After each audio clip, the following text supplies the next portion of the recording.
bango te président na bato musu ba roi Saül a serviteur nzambe mais quand il s'est détourné nzamba tiki c'est que tant pasteur nzamba tiki azanza manda osai na ba miracle na ba prophétie na ba don spirituel ba parole de connaissance amoni ke nzamba tiki alongwe na katine c'est à ce moment là ba komoko na bana misala banganga pasteur aki panganga pese kisi c'est comme ça moi na mbali wana yaki et jour ayo sala musana ayo sala on a 1h du matin jour wana nga pe na longwe na ndako na yo la à l'église nakina basoso mibale na 1h funa kate basoso na mitu na kate église na kundi bango ndenge basoso wana kopola nombre de kusu basoso wana ba obimisa nde bandimi o ba okola église wana topi ba maklia na bango tous les 4 coins lopango ya parcelle l'église na e na kundi basoso wana na kati ya église ba kusu soki babimi ebele l'église ne faut pas comme oye ebele à côté na lupango église batu tout kawala isa batu tout pour alors tant bandi coopérer nzamba la musinga bitala mambuzoleka na bimi na koutier déjà au sala ba cérémonie ba pigeon ba bilo wa ina allez délivrance baninga na attaque contre attaque balancer ma vidéo batu ba mona en fait nga ba bilo misala nzambe biso linga ba publicité parce que ça nga été na osala les nzambe mta osala c'est pas moi qui le fait c'est Jésus-Christ qui le fait par moi donc nous avons un bateau ensemble dans l'église nous avons basala ceux qui va 10 ensemble et pendant moi on a koufi et ça te ba témoignage ça va manquer nous arrêter va PCO mutabika mutomba ba mona yesu l'église te mutagenda libela faut bobenga na sonzela mako 3 fois so bobenga azongi Zambe na bomo yangai moteme komaya yo molinga minanga oya tango nyonso alamugite mama volela te ama bouger mis benga lisusu yewana l'enfer yewana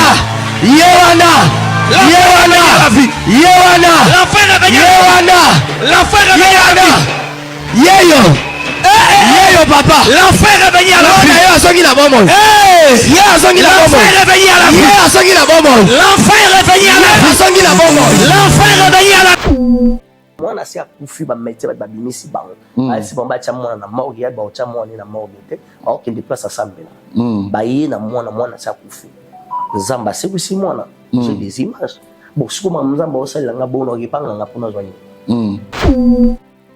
je n'ai même pas seulement ça. J'ai des témoignages à mon tour. Moi, j'ai des images où ça libre 15 ans, 10 ans, Pour moi, on a une image brute, ça libre 10 ans. À l'époque, la caméra lit sur moi, on a une image à bon. Oh, mon toit, dans le ministère, j'étais encore tout jeune, loi, le lote. À Otambo, la tête, Dieu l'a guéri à Tamoli. Bon,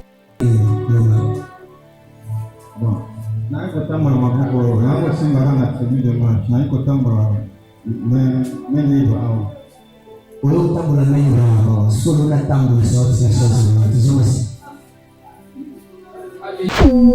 Alléluia. Alléluia. Tambula la combat de vous. On a la main tambula la combat de vous. C'est pas pour l'amour la combat de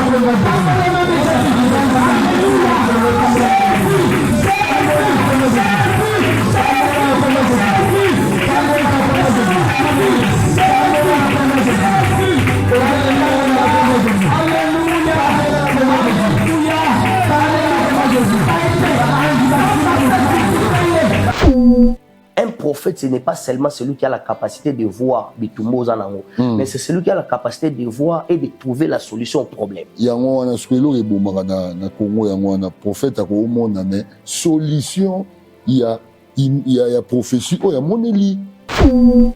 Donc le problème en est que prophète Azara nazo mona te que bon biso na famille papa na yo ni bala no ba blokango oui comment les âmes habité mais prophète solution il faut toujours pour les cambouane ici là.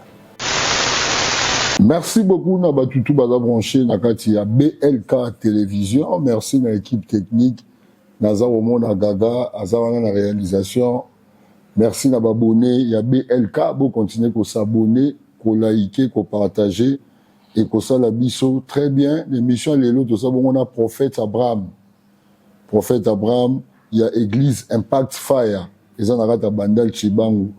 Yende Toso l'année Lelo. Bonjour Prophète. Bonjour, bonjour, mon pandisango. Bonne santé. Ça va, Nzamba Bateli Biso. Mais so bena, c'est peut-être une bonne émission dans Lelo pour la vidéo circuler trop dans les réseaux sociaux partout. Ok. Tout le monde a une vidéo, moko mosakoli, azo délivrer nganga.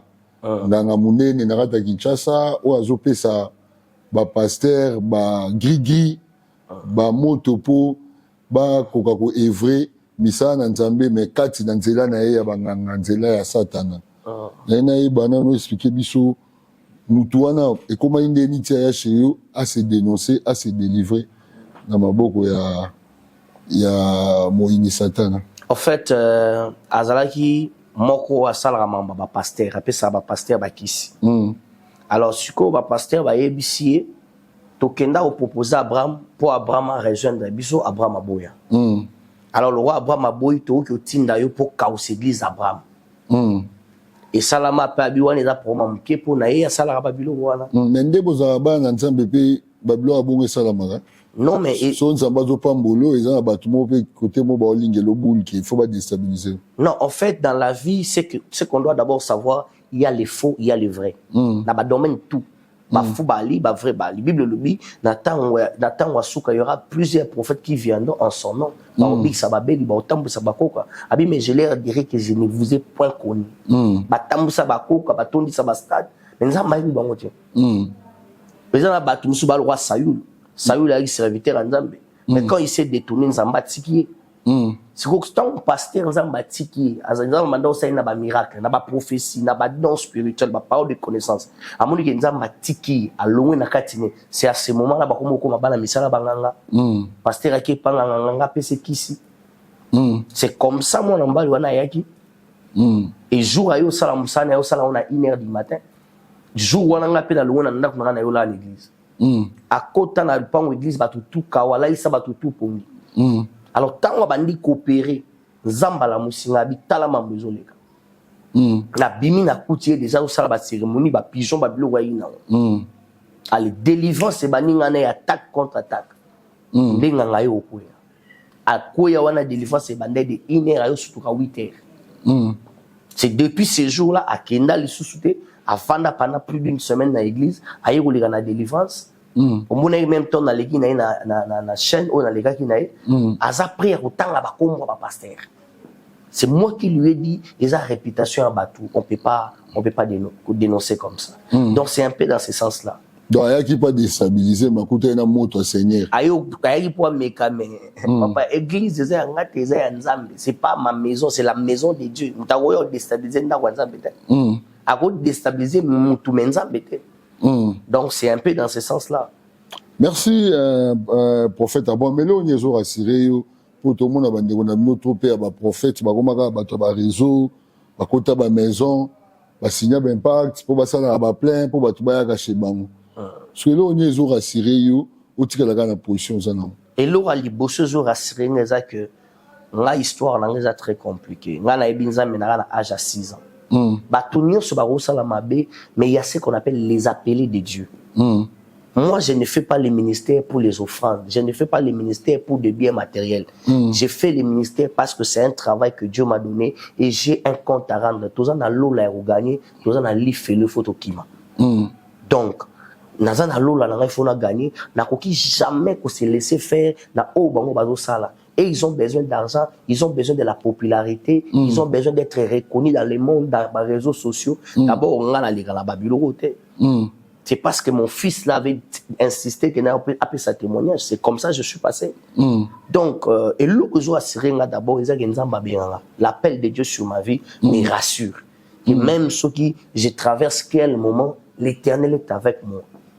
Et l'autre assuré, je peux te dire, moi dans mon ministère, Dieu a fait beaucoup de miracles. Oui. Beaucoup de miracles. C'est quoi? Dans 4 églises. Dans 4 églises, j'ai des images. TV Radio, j'ai des images. Si tu veux voir, c'est vrai que Alex Bablo, on a battu. Gaga, on balancé ma vidéo, en fait, on a Bablo. Publicité parce que ça a été dans les années c'est pas moi qui le fais, c'est Jésus-Christ qui le fait par moi. Donc, on a un bateau, ensemble à l'église, on a ceux qui va 10 ensemble, et pendant moi on a Koufi. Et ça te bat témoignage à maman qui nous a arrêté, va passer au Moutabi, quand il nous tombe à mon avis sur l'église, il était Moutagenda libéré là. Mais c'est des témoignages vrais. Des témoignages vrais pour une église, moi dans la église. Bah toute église mobimba. Aïna moi on est déjà sorti ibiso. Moi na sia Koufi. Moi na sia Koufi ba mettre ba binisi bango. Ai si bomba cha moi na morgue ba cha moi na morgue te. Au qui déplace à Sambela. Ba yina moi na sia Koufi. Zamba c'est aussi moi na. J'ai des images. Bon ce que moi nzamba osala nga bono ripanga nga pona joigner. Je n'ai même pas seulement ça. J'ai des témoignages à mon tour. Moi, j'ai des images où ça lit 15 ans, 10 ans, Pour moi, on a une image brille, ça lit 10 ans. À l'époque, la caméra lit sur moi, on a une image à bon. Oh, mon toit, ministère, j'étais encore tout jeune, loi, les lots. À Otambola, Dieu l'a guéri à Tamori. Et là, tout ce qu'on aux appels ensemble, 6 ans. Vous avez des parents, des classes. Na 6 ans déjà. Non, en fait, biso za bano to koli na maboko ba parents, biso kola na biso na l'église. Nga na passé vie na nga presque mobimba l'église. Je passais toute ma vie à l'église. Je peux te donner des adresses, tu vas les vérifier. Je passais toute ma vie à l'église. Bon, moi, mon père venait de décéder à peine à général, mais il s'est fait que, alors moi et mon père nous avait abandonnés au fait. Quand on abandonnait biso, on était on devrait se battre nous-mêmes. On devrait se battre nous-mêmes. Alors, se battre nous-mêmes, moi j'ai reçu l'appel de Dieu à l'église Lizibanabomoi, chez l'apôtre Iyoko. C'est là où j'ai reçu l'appel de Dieu, que je salue mon père spirituel qui me suit depuis la France. Moi,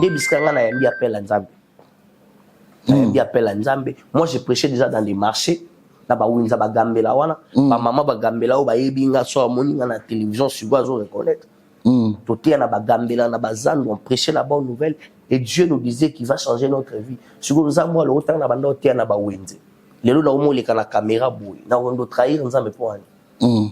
Donc c'est un peu ça en fait, si je vais bien dire. Merci beaucoup, prophète Abraham. Nakati ya BLK TV, vous continuez à s'abonner, aux Afrique, aux Europe, aux Amérique, s'abonner à partir à BLK TV et que Salabiso très bien. Mais prophète, et le Ronini, Nathan Oesenga Batu, Foba Sala, pour Batu Belé, comment qu'il n'est pas prophète, Batrakasseri, il est Kébélé. Ora Yarana Maïboui, Yarana Otamboui, Salaboui, Salaboui. Ce que l'on n'y va pas ensemble, pour retenir, pour bailler, oh, vos prophètes, ou aventuriers. Non, déjà, c'est comme quelqu'un qui Hollandi prophète, a béni prophète. Alors, prophète, il faut peut-être, on peut s'en offrir $1000. On peut s'offrir, pas prophète, mais si Hollandi prophète, prophète a repéré son orientation. Si tu dois faire quelque chose, ça doit être en accord avec la parole de Dieu. On ne refuse pas l'offrande. Mais il faut que ça soit en accord avec la parole de Dieu. Et ça en accord avec la parole de Dieu. Il y a des prophètes impolis. Alors, maman, mukolo, t'as bien un téléphone. Alors, ayo, il peut y voir les avoirs à maman. Mais tant que solina maman, maman, ça va biti na fond à $1000. Maman, habite papa na cause na ota. À quatre liés téléphone. J'aimerais dire au peuple de Dieu qui sont blessés. Au peuple de Dieu, où va souffrir na babilo, où on a ba manipulation. Oui, mais qu'ils ont battu belé, le baboué na bon mambo ensemble. Pour manipuler trop. Ba moni trop. Ba coûter de vendre les belé. Ba moni trop, ba yoki trop, mais ba solution. Alors, un prophète, ce n'est pas seulement celui qui a la capacité de voir Bitumbo Zanango, mais c'est celui qui a la capacité de voir et de trouver la solution au problème. Il y a un swelo et boumara na Congo, il y a un prophète à monde, mais solution, il y a prophétie, il y a moneli. Donc, le problème en est que prophète Azara Munazo mona te que bobo liso na famille à papa na yo mais ni bala no ba blokango oui comment les a mabete mais prophète solution il faut toujours pour les cambouane ici là oui mais on a mutu musu papa so sambeli na azu solution Peut-être la prière, on a salé avec action de grâce, il y a prière à $100, puis à $200. Mais si on a salé les boulas, comme ça, Robin, on peut n'attendre, prophète aux apes, nana, papa, on a signé, on a soumé, on a lupin. Il y a des gens qui ont donc le problème on est que ne voit pas d'abord les intérêts sur la personne, mais cherche la solution pour la personne. Donc les restes, oui, après. Les restes viendra après. Cherche d'abord la solution pour la maman, la poto. Moi, il y a des familles où ils ont un miracle dans le ministère. Après 5 ans, on a bossé. Après 5 ans, tu as le papa. L'église a la place, soit on a habité, on a la place, soit on a fait des jeep, qui est instrument. Au sein de mais moi, Monica, qui à travers Nzamba, passer Abraham, n'a pas eu solution à ça, les gestes. Voilà. C'est des choses qu'il faut qu'on comprenne. Il faut comprendre. L'église à Congo s'est fragilisée parce que les mercenaires sont entrés. Et nous sommes là pour dénoncer ces histoires-là. Au sein de l'église. Comment dire que pasteur bon niveau qui n'est pas en la nous sommes là, nous sommes et ça, nous sommes là, papa. Parce qu'on détecte, on est. On peut détecter faux prophètes. On détecte, on est. Non, mais on peut sur un exemple. Autre exemple. Moi, on a ensemble, papa. Dans la pasteur, on a pasteur à l'Ibosso. On a bandé ensemble, ça fait 3 jours, on a 50 offrandes. On a dit, oh, on a dit, bon, parce que ça, on a dit, on a dit, on avant que tu aies comment on peut sinon bon on a une solution de Camboté. Mais comment tu veux l'exiger des choses? On ne refuse pas que Moutako ça la alliance Nanzambe. Je reviens sur ça. Il faut qu'ils soient en conformité avec la parole de Dieu. Il faut monter que nazo sala offrande et tout ça Nanzambe. Papa va sauter poto ça n'a pas si poto au monde a poto ils a peut-être va passer les belé ba na monter mais poto ça la difficulté ma maman ba tinda ba fanda ba $100 na ba $10 na ba €50 na ba kenda musu musala 4 heures du temps au sala musala 1 heure du temps pour ba payer €16 si vous soit tindeli 160 €, c'est que ça li musala 10 heures du temps pour payer €160 musala 10 heures du temps Musupenda bafana na foyer, azelaka na fin du mois bakanisai. Donc il y a des gens qui souffrent en Europe, mais ces gens-là même quand ils envoient des offrandes, ils ont besoin de Dieu. Pour ça, papa. Merci l'homme de Dieu, merci. Tout comme nous avons souka ya entretien na biso na kati ya BLK TV, mais en attendant de la fin autoza message du Nogopé Saba na Nzambe, ba na Nzambe bako se comporter ndengeni. Nous sommes au temps de la fin où je m'aimerais dire à quelqu'un qui me suit, ne te laisse pas emporter par biloko infirmière. Ne te laisse pas emporter par biloko moroboye, biloko terre à terre. La Bible dit, quiconque invoquera le nom du Seigneur sera sauvé. Deux Rois chapitre 4, la Bible dit, moi 6 mois que le prophète Élisée a dit, Mosali no mobali nanga kufi. Baye kozwa bana nanga pour bakoma esclave. Baye kozwa bana nanga pour bakoma esclave. La femme a compris, il faut que je consulte un homme de Dieu. Il faut que je consulte Dieu pour savoir le sort de ma vie. La temps de la fin de communango, il faut que chacun de nous soit préparé. Soyez à Kutanga wapi. Soyez siko na mecho de trouver na plateau wapi. Donc que chacun de nous prépare l'eau lanaï, à préparer l'eau lanaï. Les bateaux ma bébé préparer les feux là-bas. Biso plutôt préparer l'eau là biso. C'est ce que je peux dire aux enfants de Dieu. Merci beaucoup Toromina Yasuka et entretien à biso. Merci à l'équipe technique, merci à Gaga na réalisation. Merci à abonné, vous continuez à s'abonner, à partager na kati ya BLK télévision. Merci à Pasteur Abra. Nous avons une invitation. Merci. Aujourd'hui, pour les journalistes et tout cela. Merci. Merci beaucoup. À la prochaine. Go.